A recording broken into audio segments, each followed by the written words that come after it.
அக்கா அக்கா தெரசா கல்லூரியில ஒரே கூட்டமா இருக்குக்கா. ஏன்க்கா? அதுவாடா தம்பி, உலக மொழி தினமா, அதனால நம்ம தமிழ் மொழியோட பெருமையை பத்தி எடுத்து விட போறோம். ஆமாங்கக்கா. அதுக்கு முன்னாடி நம்ம என்னக்கா செய்ய போறோம்? தம்பி, அதுக்கு முன்னாடி நாம கல்லூரியின் தலைவர், செயலர், முதல்வர், துறை ஒருங்கிணைப்பாளர், ஆசிரியர் பெருமக்கள், உடன் பயிலும் அனைத்து மாணவர்களையும் வணக்கம் கூறி வரவேற்க போறோம். ஐயா அம்மா வணக்கம், ஐயா அம்மா வணக்கம், நல்ல வரவு தந்த அனைவருக்கும் வணக்கம். ஐயா அம்மா வணக்கம், ஐயா அம்மா வணக்கம், நல்ல வரவு தந்த அனைவருக்கும் வணக்கம். அக்கா, நம்ம என்ன தலைப்புக்கா வில்லுப்பாட்டு பாட வந்திருக்கோம்? தமிழ் மொழியின் சிறப்புகளை பாட வந்திருக்கோம் தம்பி. தந்தனத்தோம் என்று சொல்லியே வில்லினில் பாட ஆமா, வில்லினில் பாட ஆமா, வந்தருள் வாய்க்காலை மகளே. தந்தனத்தோம் என்று சொல்லியே வில்லினில் பாட ஆமா, வில்லினில் பாட ஆமா, வந்தருள் வாய்க்காலை மகளே. அக்கா அக்கா, தெரசா கல்லூரின்னு ஆரம்பத்துல சொன்னீங்கல்ல, அது எங்கக்கா இருக்கு? அதுவாப்பா தம்பி, தமிழ்நாட்டுல தேனி மாவட்டத்துல டி சிந்தரசியில் இருக்குப்பா. அதை பத்தி ஒரு பாட்டு எடுத்து விடுங்கக்கா. சேவையிலே சிறந்தவங்க நம்ம அன்னை, ஏழி நெஞ்சத்திலே சிறந்தவங்க நம்ம அன்னை. சேவையிலே சிறந்தவங்க நம்ம அன்னை, ஏழி நெஞ்சத்திலே சிறந்தவங்க நம்ம அன்னை.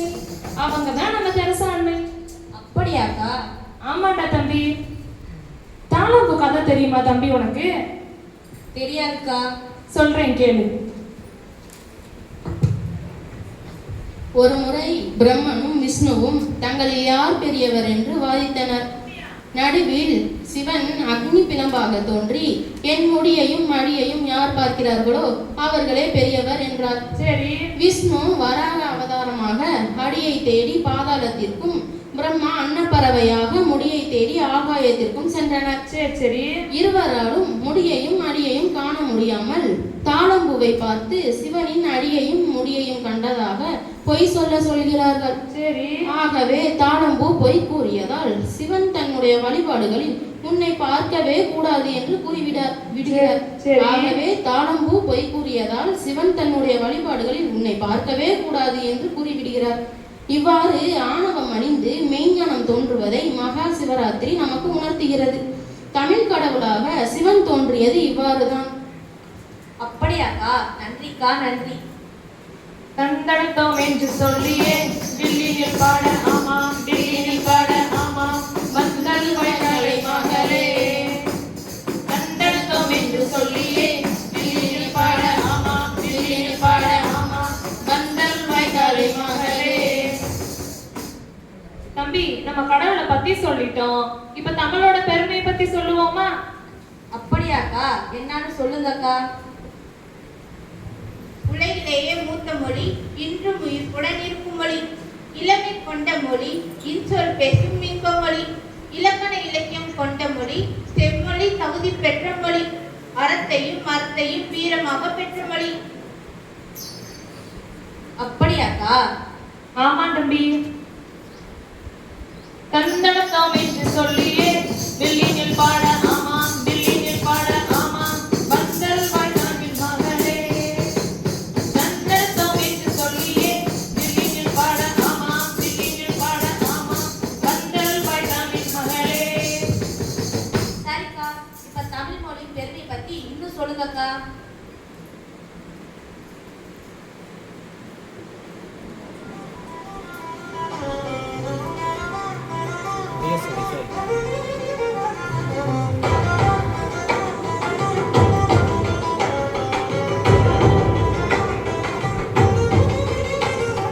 வில்லே விசிலே வான்மையுடன் மையா, தமிழே தமிழே தாய்மையுடன் பேசி,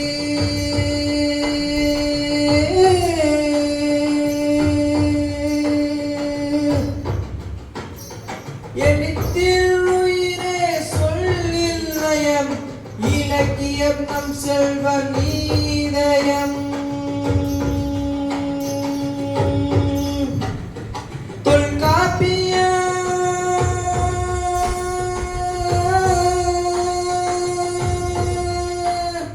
தொல்காப்பிய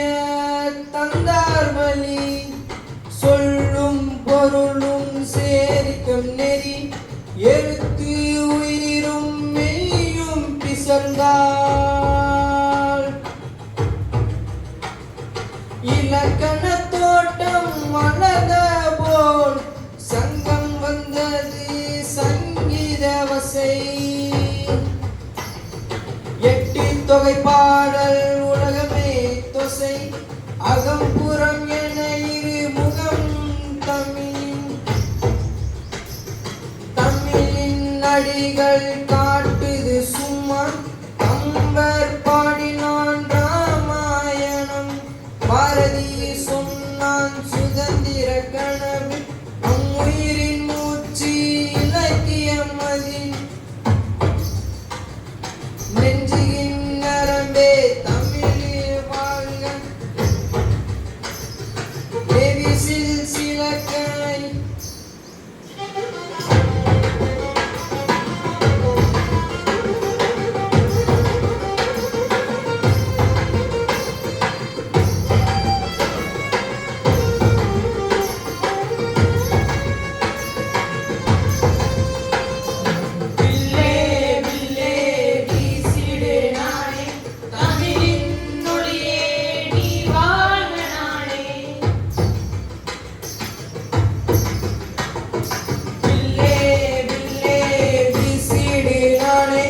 தமிழின் மொழியே நீ வாழ்க நானே. ஏதாச்சு ஒரு காதல் கதையை எங்களுக்கு சொல்லுங்க அக்கா. சரிடா தம்பி, சொல்லிட்டா போச்சு. சோழ மன்னர் கம்பரை பற்றியே பெருமையாக பேசிக் கொண்டிருக்கிறார். அப்போ ஔவையார் அரசவையில் நுழைகிறார். ஔவையார் ஒரு பெண்ணாச்சே, விடுவாரா? ஒரு பாட்டை எடுத்து விடுகிறார். வான்குருவியின் கோடு வல்லருக்கு தொல்கரையான், வான்குருவியின் கோடு வல்லருக்கு தொல்கரையான், தேன் சிலம்பி யாவருக்கும் ஜெயது, யாம் பெரிதும் வல்லோமே என்று வலிமை சொல்ல வேண்டாங்கான், எல்லோருக்கும் ஒவ்வொன்றறியுது. இந்த பாடலே புரியலனே, தெளிவா சொல்லுங்கனே. தம்பி, தூக்குனாங்குருவி கட்டும் கோடு, கடினமான அரக்கு, பழமையான கரையான் பொற்று, தேன்கோடு, சிலந்தி விலை இவற்றையெல்லாம் ஆறறிவு படுத்த மனிதர்களை கட்ட முடியாது. ஆகவே நான் தான் இந்த உலகில் சிறந்தவர் என்று யாரும் தற்பெருமை பேச வேண்டாம் என்று ஔவை சோழ மன்னனின் மனமாறும்படியாக பாடல் ஒன்றை எடுத்து விட்டிருக்கிறார். கேட்கவே ரொம்ப நல்லா இருக்குனே. தங்கடத்தோம் என்று சொல்லியே தில்லியில் பாட ஆமா, தில்லியில் பாட ஆமா, கந்தருள் வாய் தாம்பி மகளே. தங்கடத்தோம் என்று சொல்லியே தில்லியில் பாட ஆமா, தில்லியில் பாட ஆமா, கந்தருள் வாய் தாம்பி மகளே. தமிழ் மொழியில பாரு தம்பி, ஒரு சொல்லுக்கு பல பொருள் இருக்கு. உனக்கு தெரியுமா? இந்த நேரத்துல உங்களுக்கெல்லாம் சொல்லுவோமா? ஒரு கதை வரைக்கும் சொல்லுங்க அக்கா. கண் பார்வையற்றவர் தனது கேட்கும் திறன் மூலம் எழுதிய பாடல். வறுமையில் வாடிய புலவன் ஒரு வள்ளலை பாடி பரிசு வாங்கி வருகிறான். அந்த பரிசு என்னவென்றால் ஒரு யானை. அதை அப்புலவன் ஓரிடத்தில் கட்டி வைத்துவிட்டு தன் மனைவியிடம் வருகிறான். வள்ளலை பாடி என்ன கொண்டு வந்தாய் பாணானி என கேட்க, கலபம் கொண்டு வந்தேன் என்றான் புலவன்.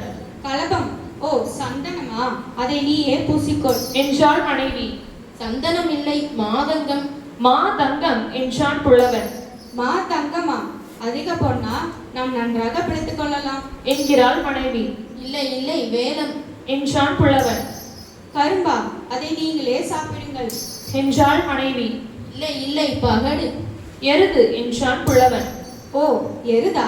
உழவுமாடா? நிலத்தில் கொண்டு அதை நீங்களே உழுங்கள் என்றாள் மனைவி. இல்லை, கம்பமா என்றான் புலவன். கம்பினுடைய மாவா? அதுதான் உங்கள் பாடலுக்கு கிடைத்த பரிசா? அதை களி செய்து நீங்களே சாப்பிடுங்கள் என்றாள் மனைவி. அது இல்லை, கைமா என்றான் புலவன். யானையா? நமக்கே உணவில்லை, யானைக்கு யார் உணவளிப்பது? இறுதியில் யானை என்பதை புரிந்து கொண்ட மனைவி யார் உணவளிப்பது என்று கலங்குகிறார். இவ்வாறு தமிழ் மொழியில் யானை என்ற ஒரு சொல்லுக்கு கலபம், மாதங்கம், வேலம், பகடு, கம்பமா, கைமா போன்ற பல பொருட்கள் இருப்பதை காணலாம். தங்கடத்தோம் என்று சொல்லியே வீடினி பாட ஆமா, வீடினி பாட ஆமா, வெந்தருவாய் காலை மகளே.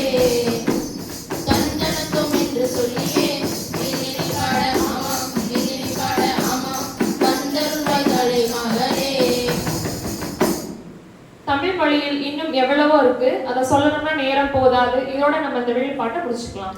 அனைவருக்கும் நன்றி. வணக்கம் இப்படி சொல்லியே பாட